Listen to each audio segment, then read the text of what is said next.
a sense of welcoming, a sense of settling.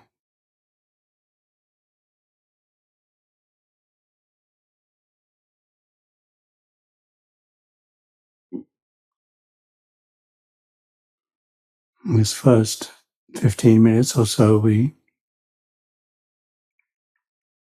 gather and collect our attention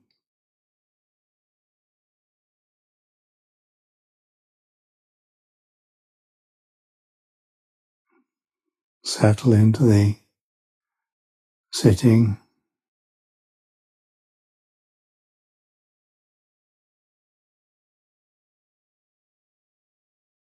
settle into the stillness.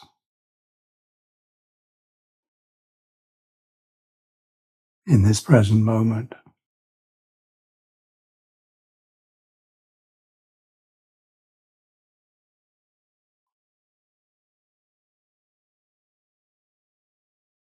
A sense of welcoming in this gathering of our energy, our attention.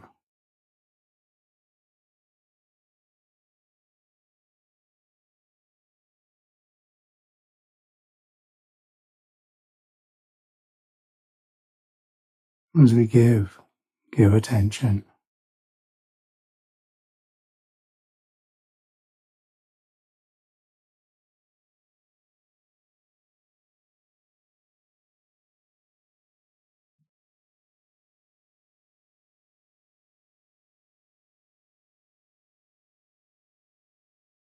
Receive life.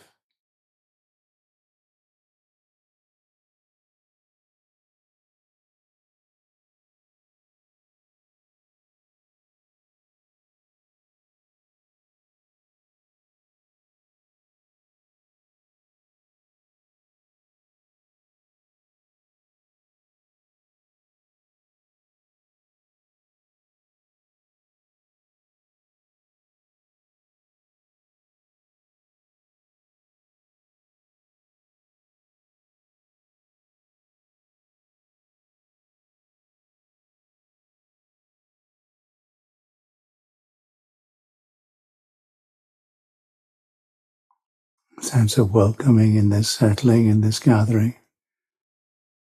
Collecting and recollecting.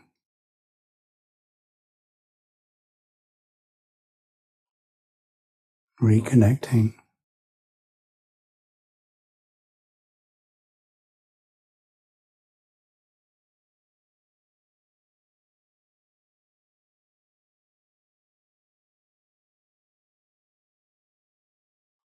As we give 15 minutes or so.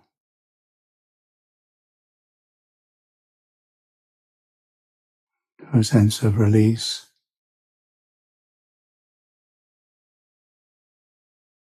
Energized.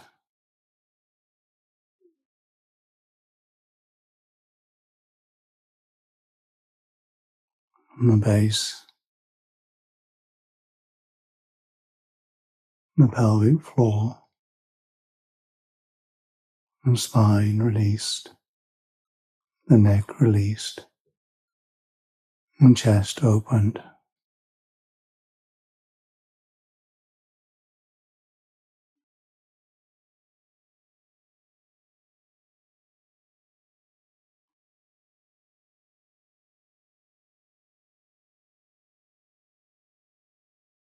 And appreciating the stillness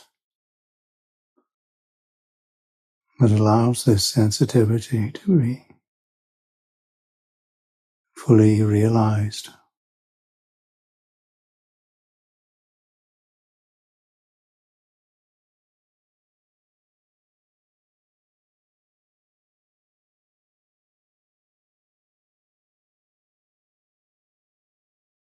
And the rhythm of the breath.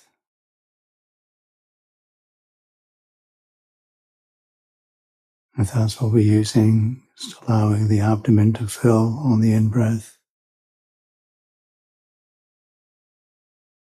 and release, abdomen falling.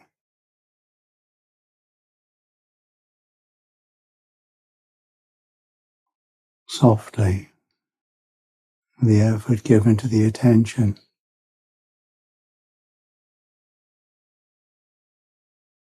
and the body released to get on with what it does.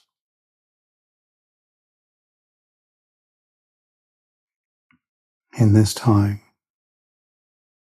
this space, this here, this now.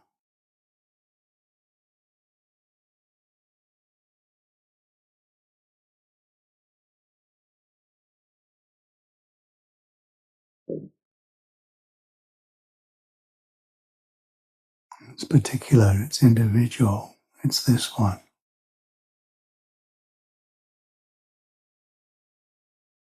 And the energy of attention is collected in this,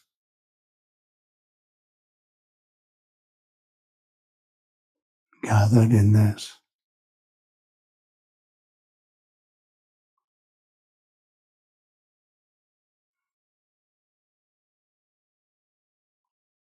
Giving life to life, receiving experience in the gift of attention, responding, releasing in the gift of attention.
In the light and in the air,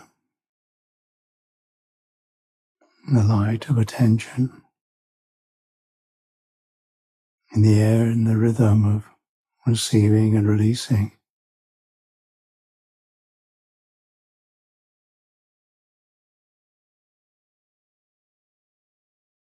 In this now and here,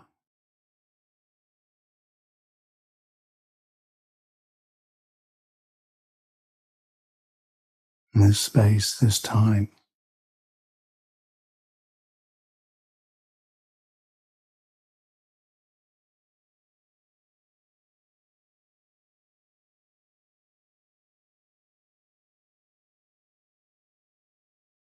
In this knowing,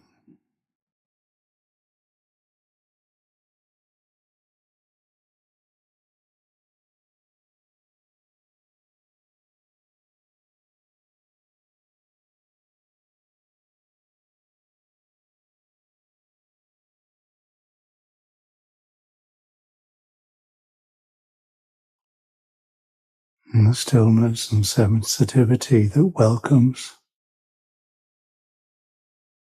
experience without demand or expectation.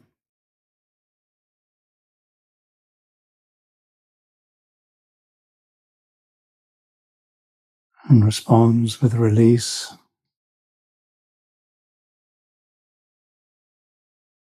without hope or fear or worry,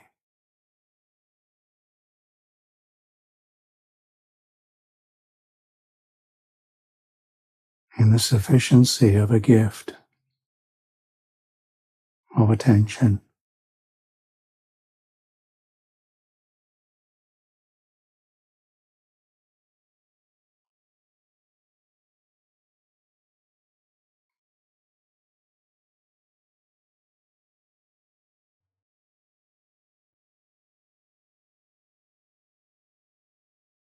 And confidence that this gift is given.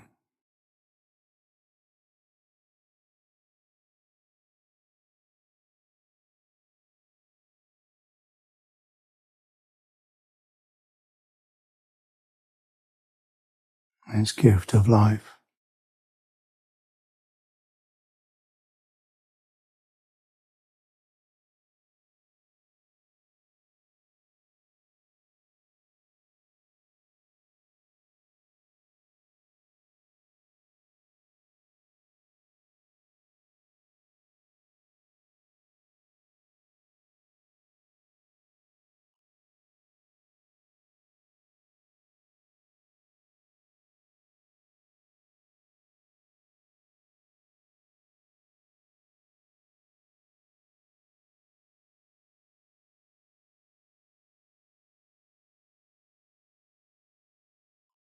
We wish ourselves well, we wish life well.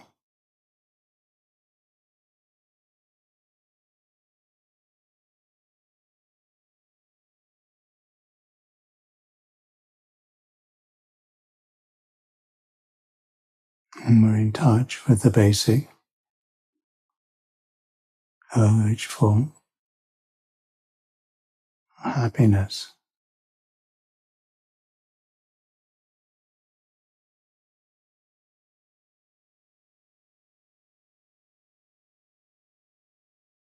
Nothing to get rid of, nothing to gain.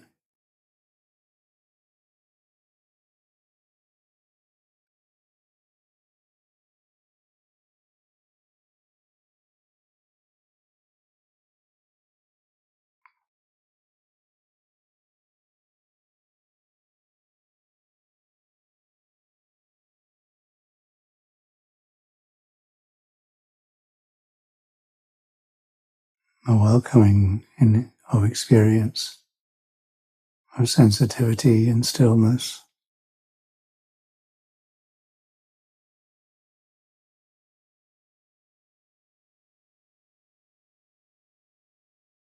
An appreciation of what is.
The whole of the breath, the whole of the body breathing, the whole of experience,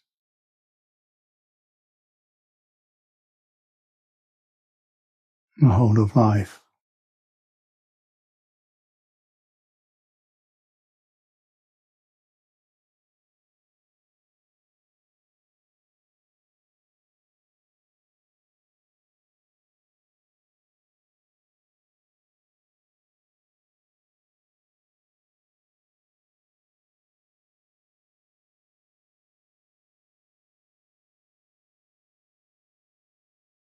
And the whole of this limitation of this present, now and here.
Welcome again.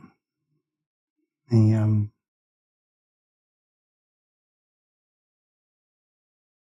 and Friday gathering that is recorded and then posted and available.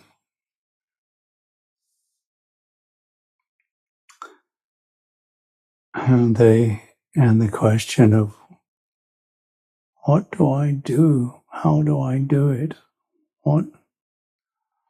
What's the best thing to do? Is the common sort of experience that we have.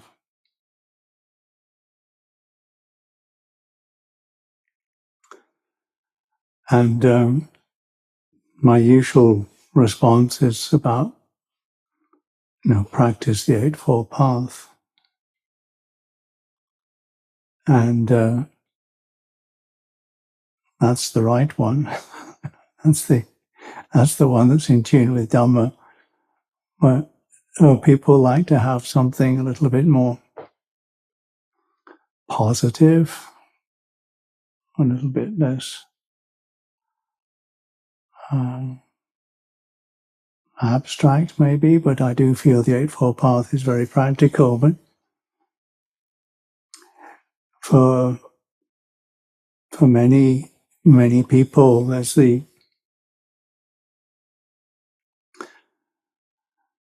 tool that's used is a term called paramita, a term called parami or perfection. And its place in the scheme of things is worth just pointing out as something that one can have some confidence in. In the description in the scriptures of enlightenment, they talk about being freed from the asavas. Beings are freed from the asavas, free from the outflows, free from the pressure that is latent, and the pressure that is born of ignorance and goes out in terms of greed and hatred, and the pressure that's the build-up for that works like the pressure of our views and opinions about that, which are personal, which are based on ignorance, and they go out, I like this, I don't like that. And the pressure of that is what is ended with awakening. And most of the time it's latent, because most of the time we behave pretty well. And if there are skillful things happening, then those impulses are latent. they're activated when we act on what are called kilesa, which are the heaps of things that go through. There are 16 upakilesas, which are special extra ones, and the ordinary ones are just greed, hatred, and delusions. And this, anything that's sort of unskillful, and the acting on that unskillful is deepens the habit or and deepens the tendency to go in that direction. It's the way that the thing goes, and the force is the that it goes out in is the force of the built up tendency, the built up arsehole, it's called. And sometimes it talks about flooding. So it's a graphic thing. So how to eliminate that, is what we'd like to do, or how to get rid of it if we're going to get rid of anything. And then the thing is kill the kilesa, which is what is often talked about in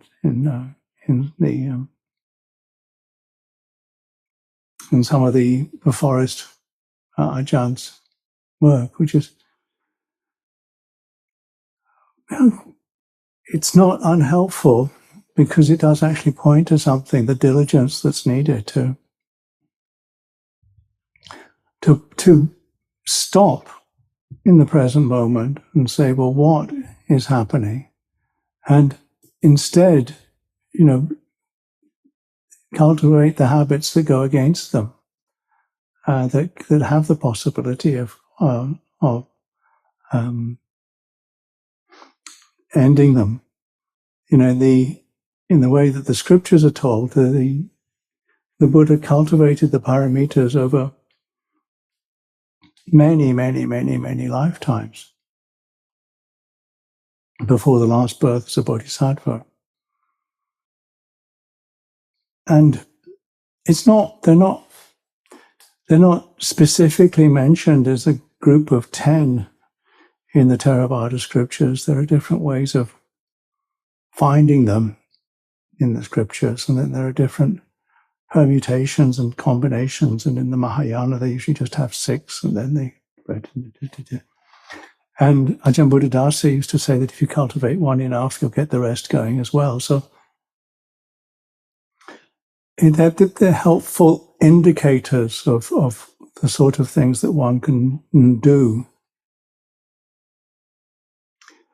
And in the doing of them, it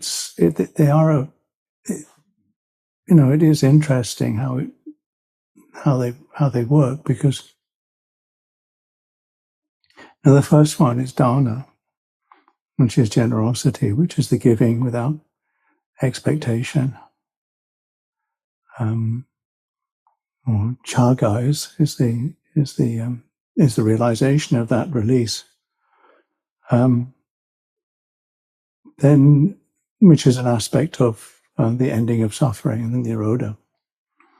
So dana is important, but it's also interesting because it was the last one that was developed fully by the Lord Buddha before the last birth, before the birth of the Bodhisattva, Siddhartha Gautama.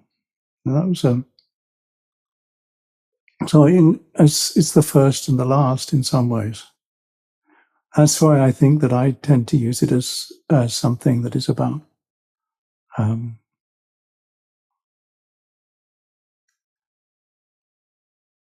meditation as something that's given. So, the aspects of skillful behavior that one can do it in dana.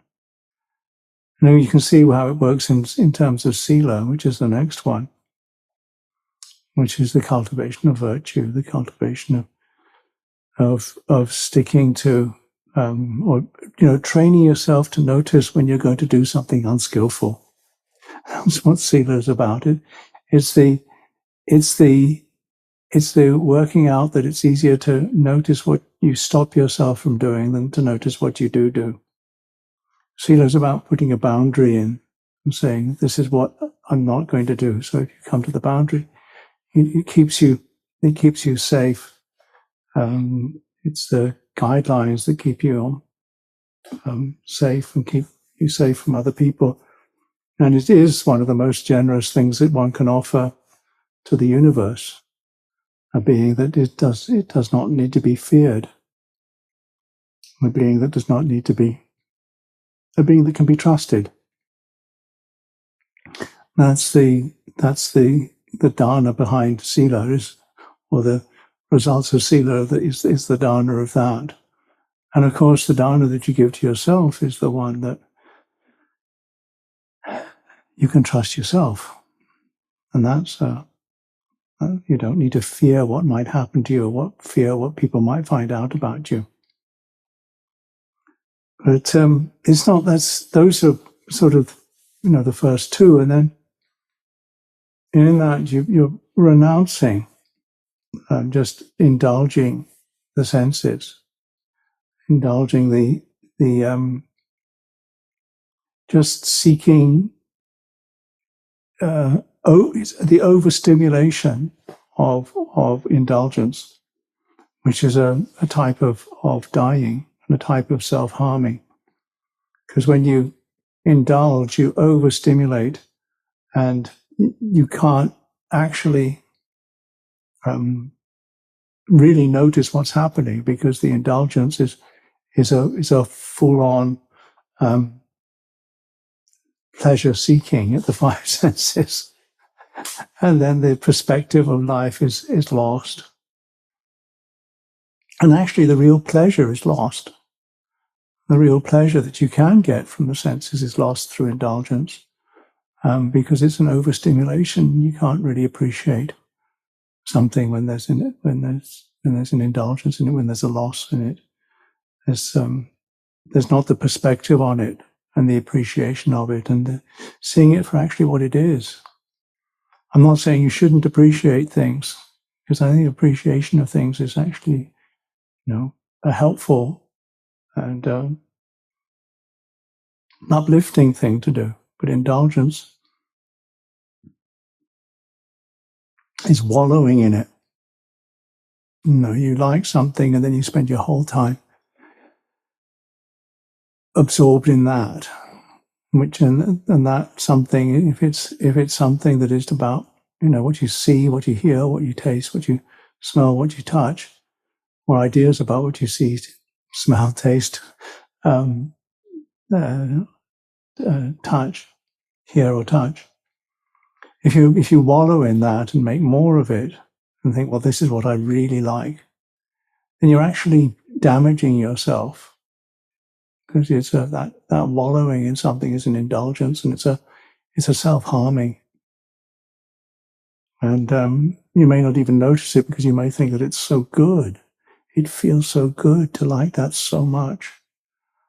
But it's actually it's a narrowing and an overstimulation, and an over proliferation about things. So to be really careful about indulging, because you need to use panya, you need to use wisdom, you need to use the discernment, because your intention is to suffer less now and in the future.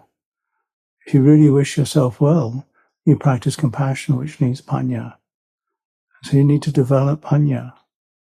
You need to work on noticing the unsatisfactoriness of things, noticing the uncertainty of things, and noticing that when you do take things personally, it doesn't work. When you think in terms too much of me and what I want and what I like, how much pain and stress that causes both yourself and others as you indulge in it. And you don't see the stress and the cause of stress. You don't notice the stress that's ending, because you're wallowing in indulgence, and self-indulgence is is self-harming and it's ugly. It doesn't work. Because the diligence and effort that you need to make is the diligence and effort to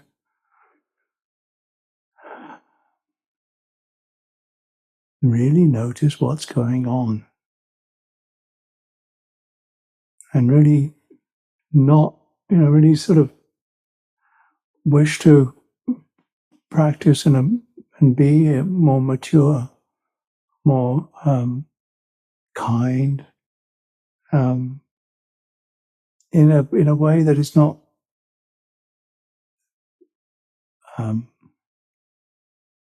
just self-pitying or over the top, over the effort to practice and the effort to renounce and the effort to have the patience and tolerance to be with the pain and the irritation, which is inherent in any situation. When there are two different things, there's going to be a certain amount of pain and irritation, because when there's any sort of separation, that's the way that it is. It's the capacity to transform that through wisdom, through noticing that, through not making more of it, in the sense of me and the sense of separation, not to make more of it. It's like this. This is how it is. I can bear this now. Because truthfulness and honesty, the seventh paramita, is really, finding the right time and place and being interested in what is happening now. Let us see what is real now, what is actual now, and using that as a basis of your interest. So you're not getting caught in fantasies or ideas about the future or worries about the past, but what is actually happening now. Ideas about what I am going to get in the future, or what I want to do, or what I hope to do, or what I fear might not happen, with such your present moment, because this is all that is really true. This moment is the one that you have to work with. And this is where you have to endure. This is how it is. There is this. All your hopes and fears, all your regrets and worries, they are just that. At the moment, this is what you have. This is what is. This is what is now and here. And to dwell in that honesty and that patience. And remember, adhitthana is about remembering that in the present moment. Adhitthana is not about, making a resolution that you're going to keep for the rest of your life. It's remembering your resolution now. The adhitthana that you're not going to smoke any more cigarettes is not something that you have to carry around with you as some sort of burden. It's just that when somebody offers you a cigarette, you just remember, I don't smoke anymore. That was an insight for me because, years ago I used to smoke. And giving it up is, whatever. And in the adhitthana, you just have to remember in the present moment, this is not something that I'm doing, I want to do or wish to do. So you have to remember in the moment with an adhitthana, it's not something that you beat yourself up with when you say, I resolve to do this, and then you carry around this resolution, or I resolve to not do this. When in the moment you recognize this is something, you remember, you recollect there's a certain amount of there's the determination for, to do that.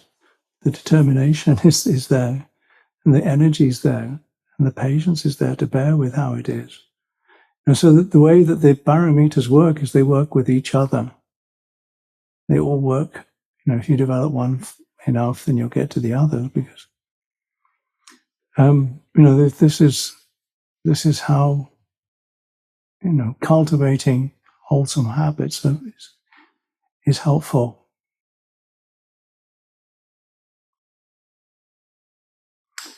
And then the last two are the ones that, metta and upekkha. They're the ones that, they're actually different aspects of the same sort of thing, really.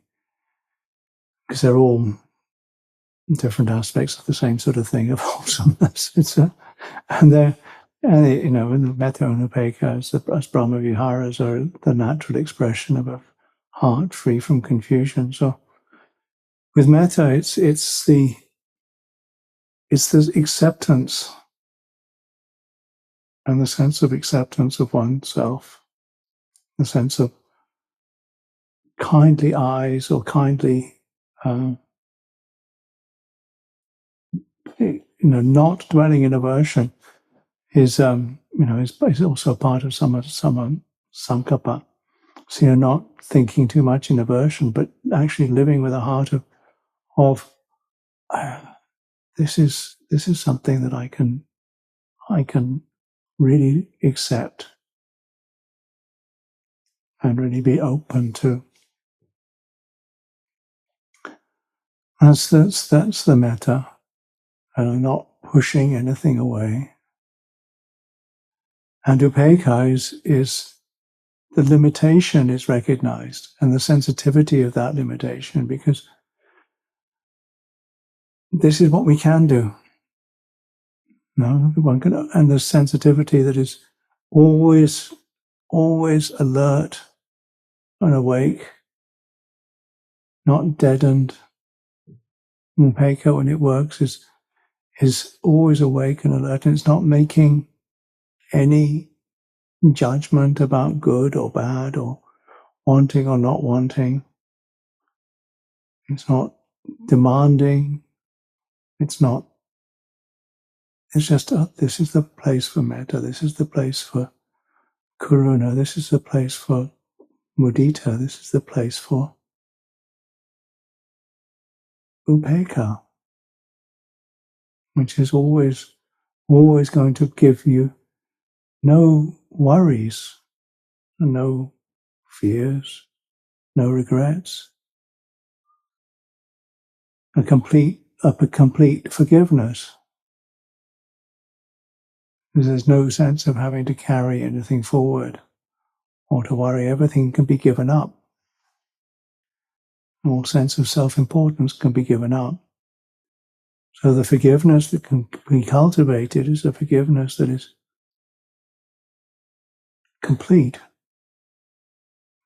Forgiveness for those that are here, those that are not here, those that have injured in the past, those that are injuring now, those that are misunderstanding now, with people in the past, people who you have no connection with, you can always do something.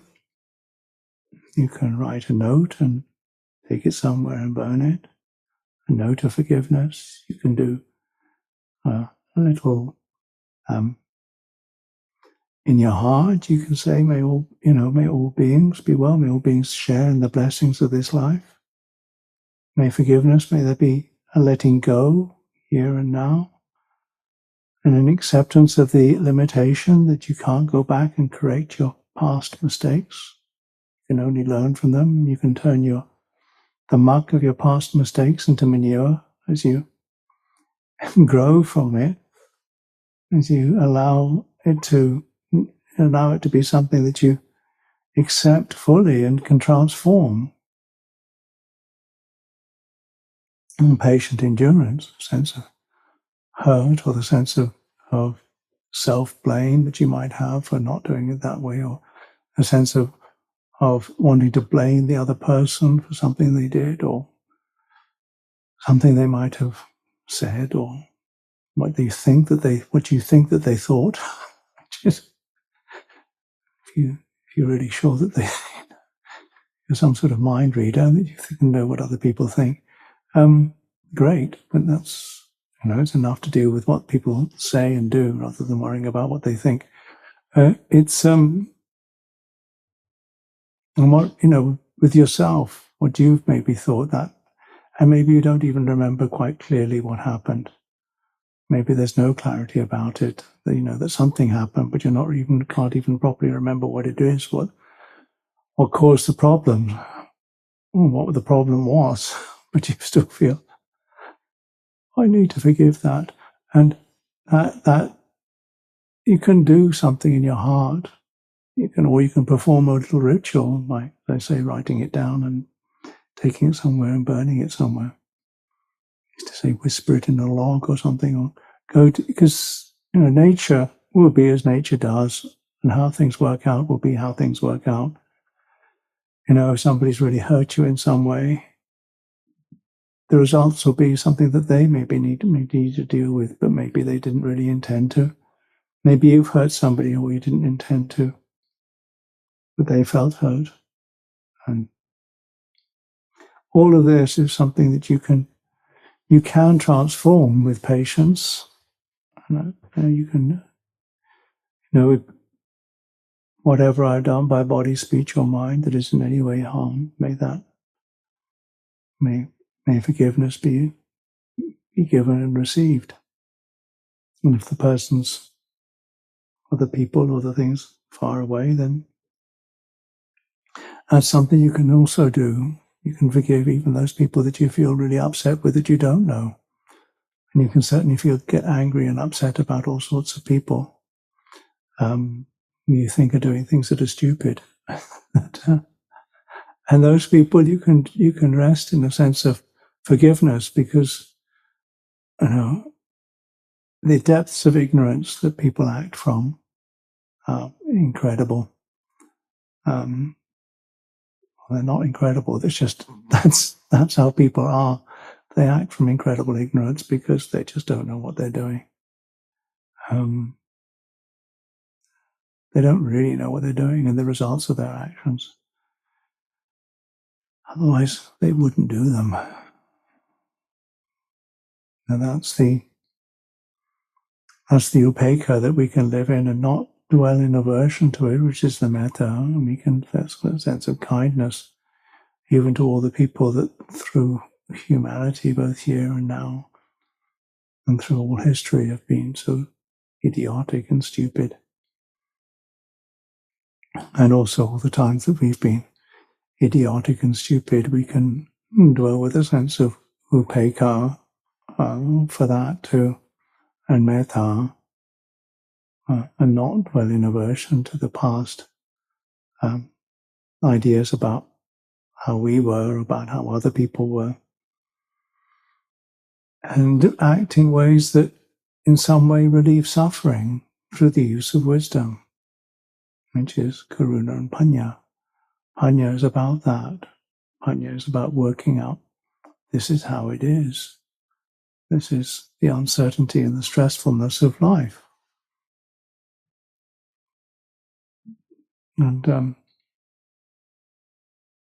we can also bring joy to this, an appreciation for the opportunity, and a sense of uplift and energy that comes with a sense of, whoa, this is a worthwhile practice. Parameters are possible. It may take however many thousands of lifetimes, but it's something we can do here and now. We can practice the sense of generosity, the sense of sila, the sense of renunciation, the sense of wisdom in what we renounce and how we renounce it, the virya and the energy and the diligence and the effort to that, and the patience to continue, and the honesty to stay with it, as we determine in the present moment and remember, this is what I've decided to do. With a sense of kindness and serenity. So I offer that this evening, and then we'll wait for whatever questions that you might have or wish to type in the chat. Thank you.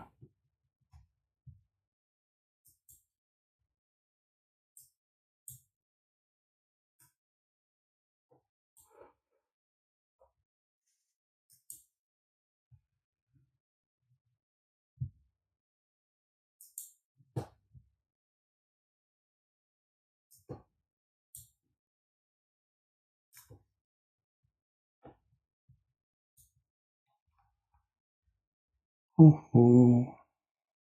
How many questions? 5?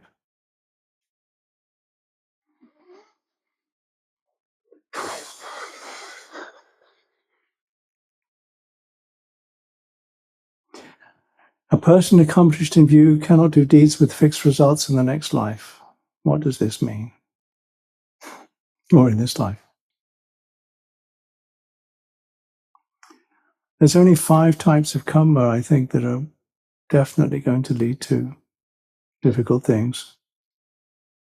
These are the things that I really suggest that you don't do. I think it's don't kill your mother, don't kill your father, don't kill an arahant, don't violate a bhikkhuni, and don't injure the Buddha. Those have fixed results. So don't do those. And so if you are accomplished in view, meaning that you understand that those are things that you shouldn't do, anything else is curable. So I'd suggest that you don't do that. I think, one of the ways that you might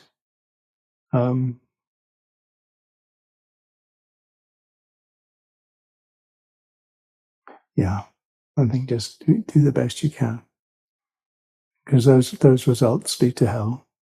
I mean, hell, as you know, is an impermanent condition. It's not, even hell is impermanent, so it's a purification. So when you feel you're in hell, just say, this is impermanent. This is a purification. But don't go to hell deliberately. It's no point. I certainly wouldn't do something deliberately because you want to go to hell, because you want to be purified. It's being really stupid. The whole of the holy life is friendship.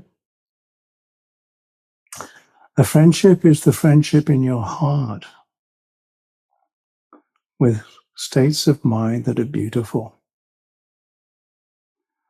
That's the friendship that is worth cultivating.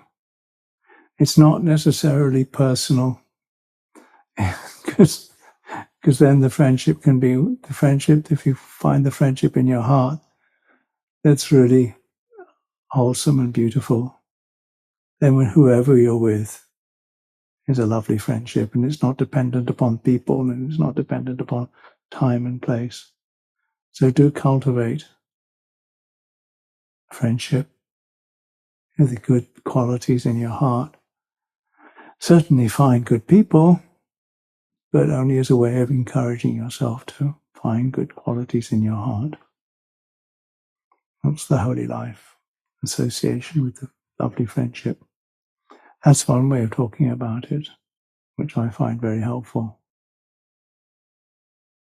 It's not about closeness or particularity. It's just, this is how it is.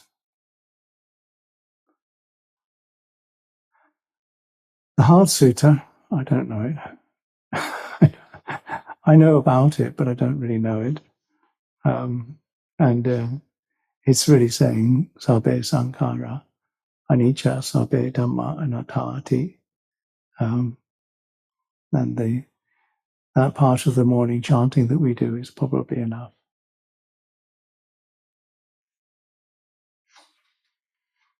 I haven't read it, the Heart Sutta, for ages. It's quite long.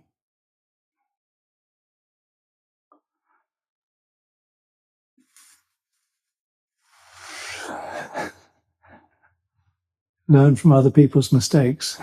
It's rather confusing and unpleasant to see an elderly person who's in her 80s and speaks very unskillfully, etc. We can't change other people, but how can we learn from their mistakes?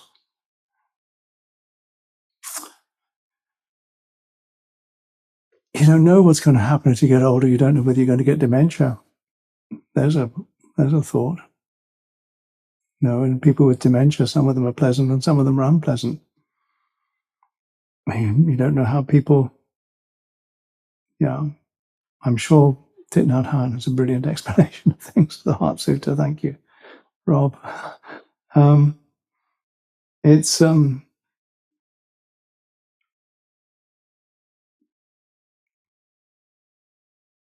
I think just if you develop the paramitas, then you're developing habits that will hopefully not lead to unskillful speech as you lose control over your faculties and as you get older. The best I can do.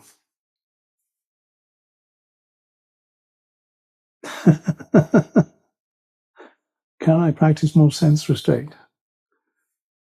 Can I practice more sense restraint? Notice when you read or you hear or you go into something, notice where your attention is.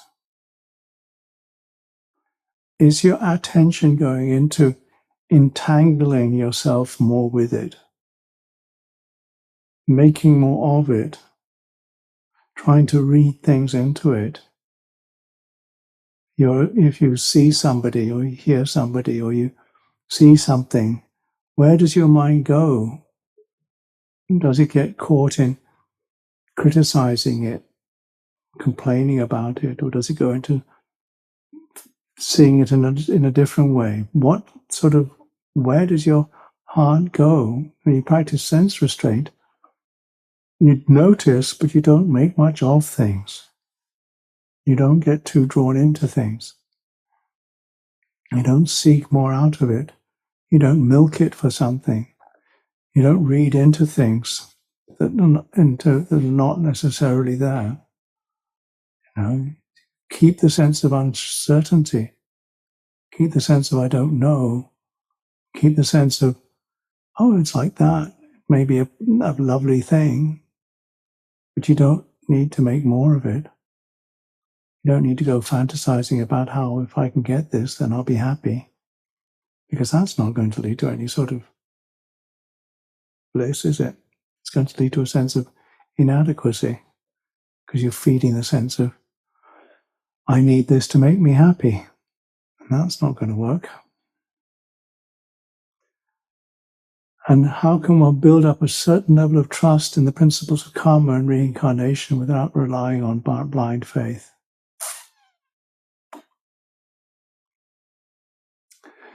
A certain level of trust in the principles of karma